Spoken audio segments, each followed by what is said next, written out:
This is from the Petty Corner. I'm Petty Diana, and today I have Aaron, the Colossal Turner, here with me. He has a match at Power Slap 14. Welcome back to the Petty Corner, Aaron. Hey, Petty, thanks for having me again. Of course, you know you're always welcome here. Good to see you finally back. I know your last match you didn't really get the results that you wanted, and you kind of seemed down on yourself a little bit. What have you been doing in this off time to make sure that you're ready this time? This time around, I've partnered with a combat coach. Actually, he has a Bellator background, a little bit of King of the Cage. So, I have a guy that's a knockout artist. So that's just I'm kind of working on. My last match, I still had a great trainer, but we focus on lasting all 3 to 4 rounds. So I think this time around, I kind of want to change my tune a little bit, and I want to be a knockout artist. So I kind of want to go back to what I've been doing for my first. Going back from my first match, I had a knockout. So I'm just trying to reminisce from that and to get a knockout on this one. I love it. And how do you see your path to victory against Nate? Obviously, there's a lot of tough opponents in the heavyweight division. Obviously, Nate's one of them. He's definitely improved his game. People look at, his last 3 fights, that he lost his last 3 fights. Two of them were knockouts, and one of them was, kind of controversial. I thought he should have won that match, but James Seekman was the victor. So he's definitely improved his game. I think he definitely improved his defense a lot. We always knew he was a very good striker. He's very accurate. He doesn't foul very much. So that's something to consider. I just want to get his weak points. I've been studying his film and his last 2 losses, against Damian DeBell, Ryan Phillips. So, and especially, James Seekman too. So I'm seeing like kind of little pinpoints of what I can do to get myself a victory over Nate. So that's just all I've been doing is just studying film. I love it. And the more that you get up there, it's more opportunities for you to improve yourself. So, like, the first time you did really well, but there's only one match to look back on. And then, like, you probably learn different things each time you go up there. Like, oh, well, I could have did this. Or, this worked one time, but it didn't work this time. So that's kind of cool to see the way you're going to progress as you go on. But I love this matchup for you. I know I've been telling you, Nate and Wes, I just want all you three to go against each other just because of your guys' background. And now it's finally happening. But yes, there is another match on the card that's actually the headliner. You just fought West, but he is facing Damien for the belt. Do you feel like if you get a definitive win over Nate, that you could possibly be next for the title? I think a victory would be huge, but I still think, I have a lot to learn. I kind of go back to, Nate's kind of run a little bit. He won his first 2 matches, had a knockout against Stevie Ray Payne, and then beat Dwayne Crespo, who was a #1 contender.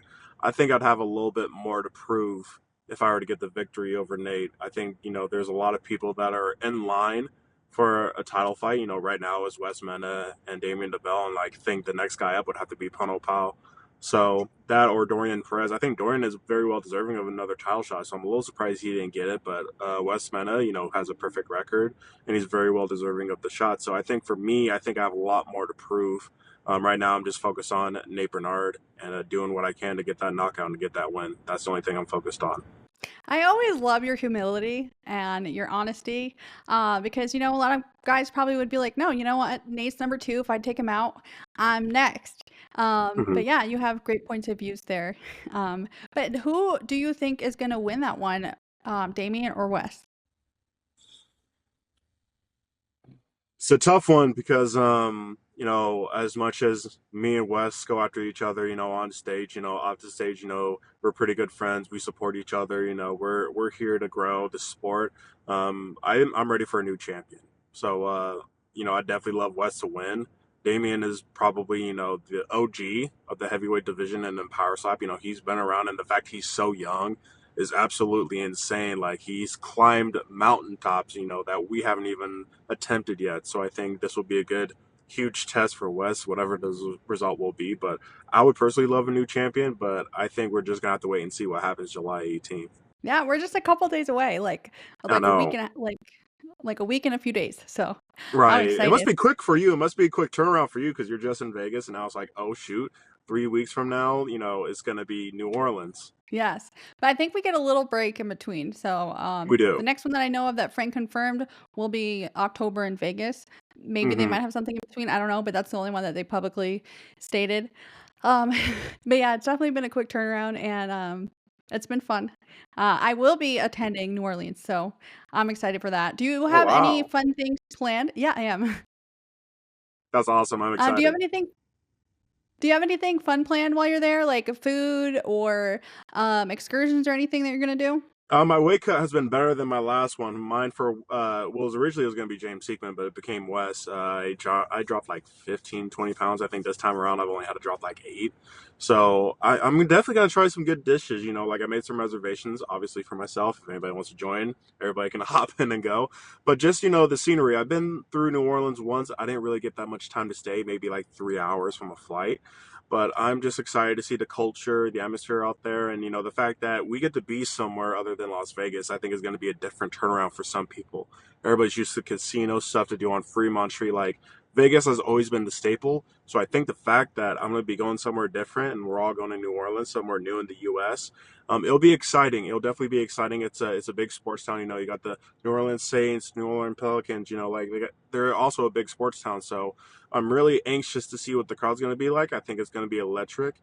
And I think, every single power slap so far, Erica, Frank, and Dana have done an amazing job with matchmaking. So, it's bittersweet. You got guys like Turpin that's coming back. That's huge. That's huge. He's returning and it's official. He hasn't dropped the fight or anything like that. So it's exciting to see him. Nate, hasn't competed in over close to a year. He's going to be back, and a bunch of other faces, that I'm excited to see. So it's going to be a treat for sure for New Orleans, and I think it's going to be rocking. Yes, and what is it, like Voodoo Town? Lil Wayne, Little Boosie's from there. They've got Boardman Street. There's so much stuff to do there too. So I'm excited. Um, Yeah. and then speaking of the card too, Manny, we've just announced today that he is competing again. He just competed 3 weeks ago, so he has a quick turnaround, and he's actually moving up back to his original weight class that he started in. So he's been a welterweight for the last year or so, and now he's going back up to 185. So that should be a fun one too. Yeah, it'll be exciting to see No Love again. Especially, he's called out basically everybody from the 170 weight class up to the 260, which, Up to you you guys. know, I mean, I love his drive. I love his confidence. Like he's just I don't give a shit. I'll take on anybody, anytime, anywhere. And you gotta love that because some people think he's kind of messing around, but I don't think he's 1 ounce of messing around because I think he's just a different animal on stage. So it'll be exciting to see him back in the middleweight. Yeah, and Brandon Rhodes is a savage. If you guys watched his last Hmm. match. I've talked with him a little bit, short, briefly. He seems like a good dude. I've seen some of his fights, and I'm excited that we've kind of talked a little bit in the offseason. Be like, I hope we're on the card together. So a lot of guys that I talk to, I go, hey, I'd like to see you on the card. I've heard good things about you. Now we're on a card, and we get to spend a week in New Orleans, so it'll be exciting. It'll definitely be exciting. Yes. Do you have any friends or family making it to town for this match? My parents are back in Mexico again. They're in Mexico for Vegas. They're back at the condo again, so they're gonna be watching. My parents have gotten really supportive of this sport. First time I did it, wasn't really fans of it, but now they definitely enjoy seeing me compete, seeing my energy, seeing the way that I am on stage. They just enjoy it. So I'm definitely gonna have a lot of support also from back home. I have a couple of parties going on that are gonna be watching it, so it's definitely a good feeling. I love that for you. They're gonna have to make it out one time though. They will. I'll persuade them maybe once. We'll see. But being a mom, obviously you're a mother. I don't think you would love to see your kid get hit. But again, No. you probably go. Yeah, exactly. So maybe you might grow into it a little bit. So It's probably awesome though, like watching and then like you win, but like if you were to like get dropped or knocked down, like or that would just be bad, like my oh stomach yeah, would turn. that makes your stomach turn. But it's part of the game. It happens. But at the end of the day, what's important is everybody's been safe. Even my friends that compete, sometimes I'm just like, damn, like I kind of wish you won, or like you end up facing your friends, and it's just like it's a different feeling for sure. But it's all business. Yes. Well, So Aaron, I just want to say thank you so much for your time. I hope you have a safe trip and I can't wait to see you next week. Good luck to you in your match. thank you, Petty. It's always an honor to be on your podcast. I definitely appreciate you having me.